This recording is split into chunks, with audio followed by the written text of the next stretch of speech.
पहिला डमरू में बजावाला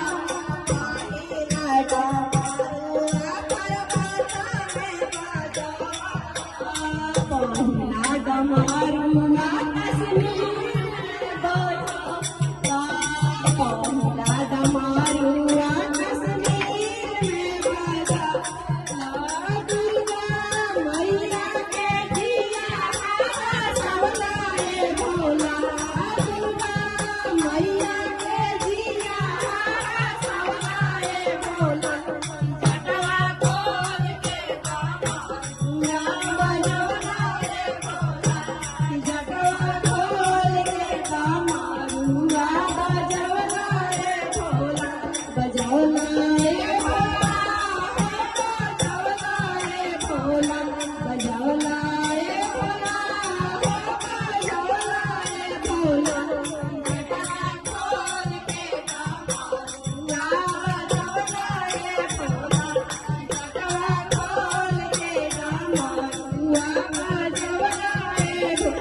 दूसरा बाजार दूसरा डमरू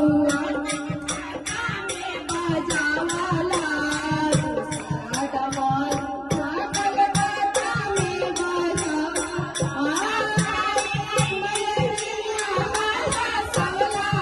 भोला काली माई के हिया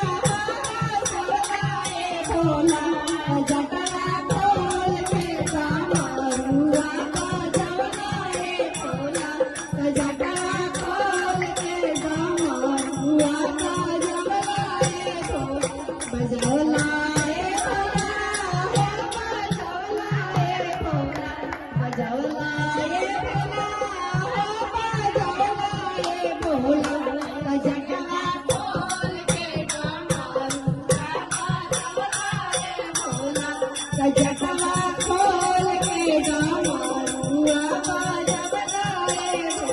दूसरा डमरू आया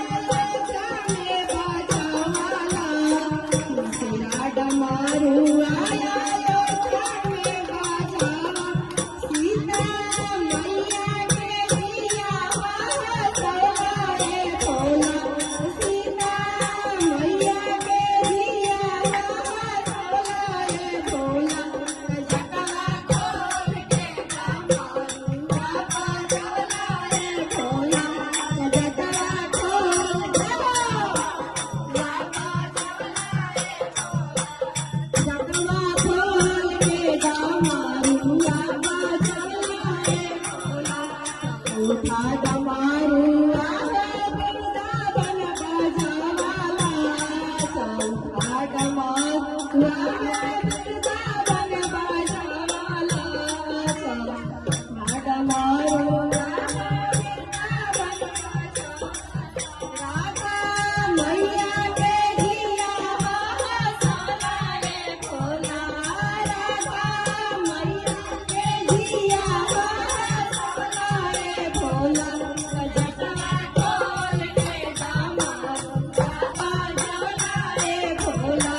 बोला,